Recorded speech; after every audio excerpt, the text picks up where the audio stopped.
why don't we pick off a question here, because James Scott would like to know if any particular wide receivers have stepped up in the last month. Okay, in the last month, I would say there's been some ups and downs. There's been some ups and downs and inconsistencies in the words of our head coach, Coach MarkRogersTV. Big ups and downs. We've had days where guys like Frank Latson and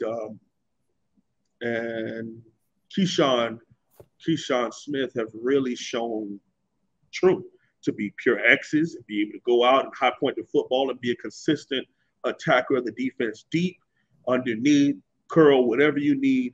And then there's been days where they've been shut out.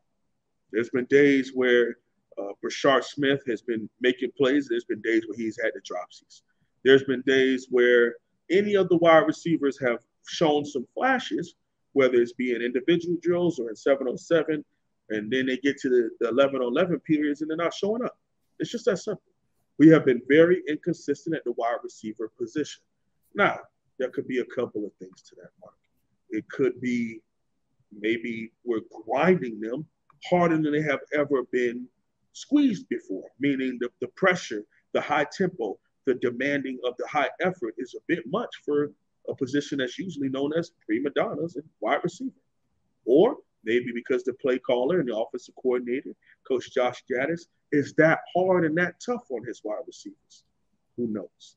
But the reports all out of camp and the reports from other players, again, there was talks of this being over. It's been overdone and over talked about. Well, I don't know about that, Mark, because for Coach Cristobal to bring it up, Coach Josh Gaddis to bring it up, TBD to bring it up, Xavier Restrepo to bring it up, all these different people talk about this, and it gives us cause to pause. Now, what I'm hoping is we get to Bethune-Cookman, we start playing football, and we get a complete 180, and we start going to play football, and we catching the football at wide receiver. But we are way too close to the first game of the season and to a big test. We're a month away from a really big test, okay, in Texas A&M. And then we're a month and a half away from conference play. We have to be able to catch the football. And I don't know if it's a confidence issue. I don't know if it's a I'm tired issue. I don't know if it's a great defense issue.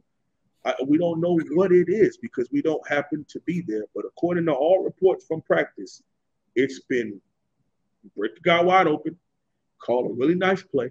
He gets right over the top of the safeties and the corners, and he flats out drop the football. And we cannot have that.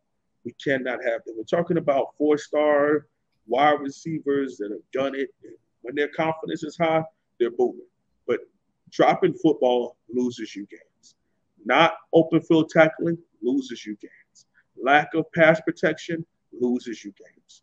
Not being able to throw the football accurately loses you games. Now, we've worked on all those other things, but catching the football seems to be an issue. And it's not just wide receivers. It's been Will Mallory at tight end. It's been running backs coming out of the backfield. I don't know. Maybe TBD's gotten too strong. He's throwing the ball too hard. I don't know, Mark. But it is an issue. And the only person that's been talked about to have the consistent hands day in and day out is Xavier Restrepo.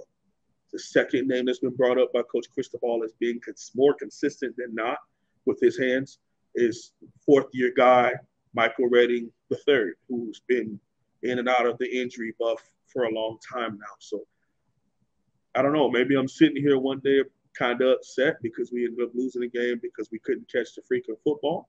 Or maybe we're sitting here talking about how the wide receivers have turned the corner and boom, we're taking off throwing the football. So both assets of the game have to be clicking. Okay, we've got pass protection, at least up until now, until we start playing, fixed. One of the best offensive line coaches is our head coach. And one of the other top 5 offensive line coaches is on staff, okay, in Alex Smith. TBD is one of the better quarterbacks in all of college football. So we got that. We brought in some new coaches on the defensive side of the ball, and in all regards, tackling has taken a complete 180 even from spring.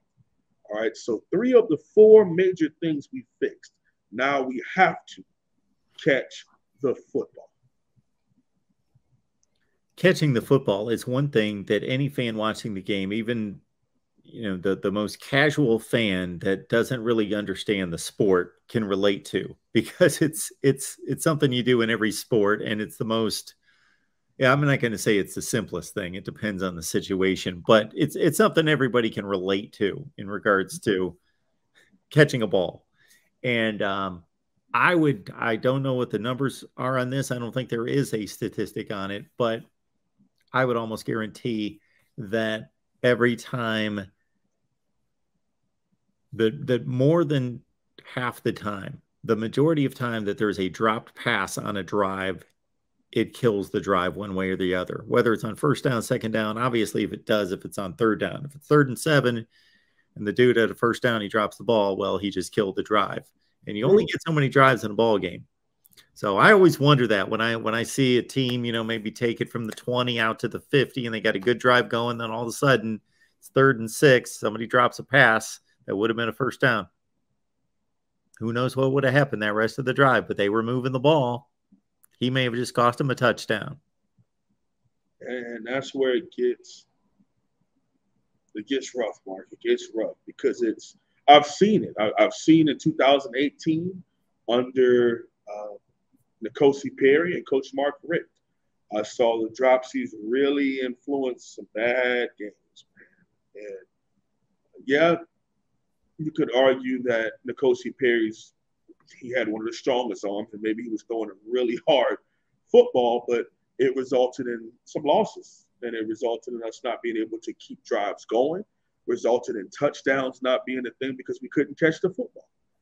I even look at Mark Pope and D. Wiggins. I mean, we talked about it for the longest in 2020.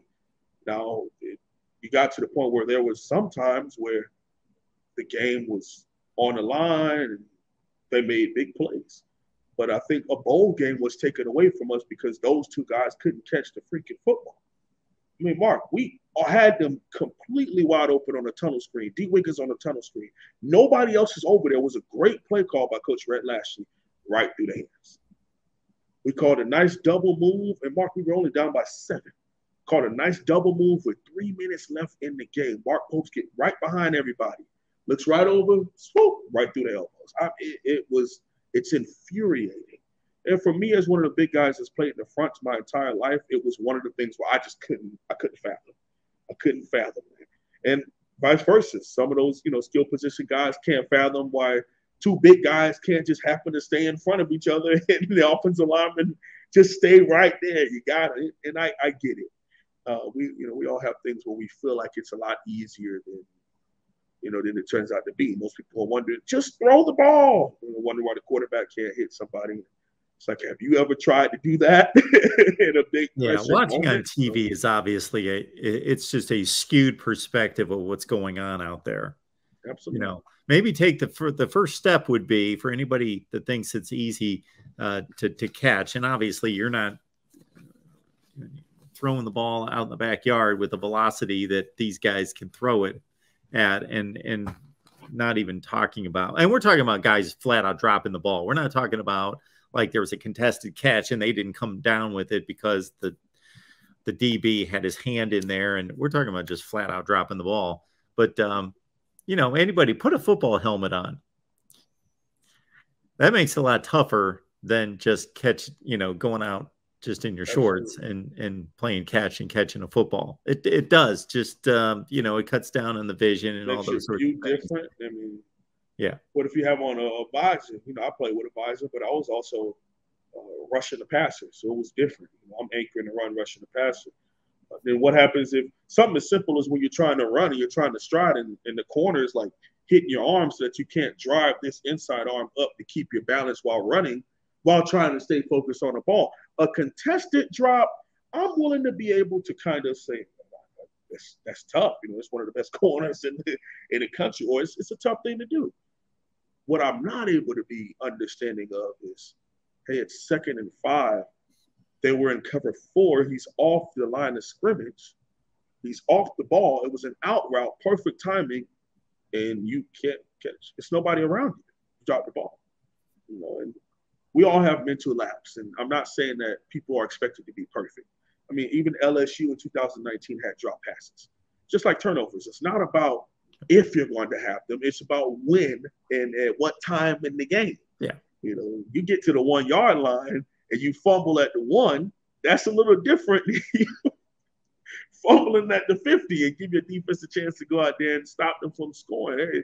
It's a little different. So, yeah, again, every team in the country is going to have dropped passes, but there's a huge difference between the team that drops the least and the deep that drops the most. And I'm not going to pretend to know what those numbers are because they're not readily available, but they are out there. But yeah, it's how many times you do it. And then, like, to your point, even more so when you're making those mistakes.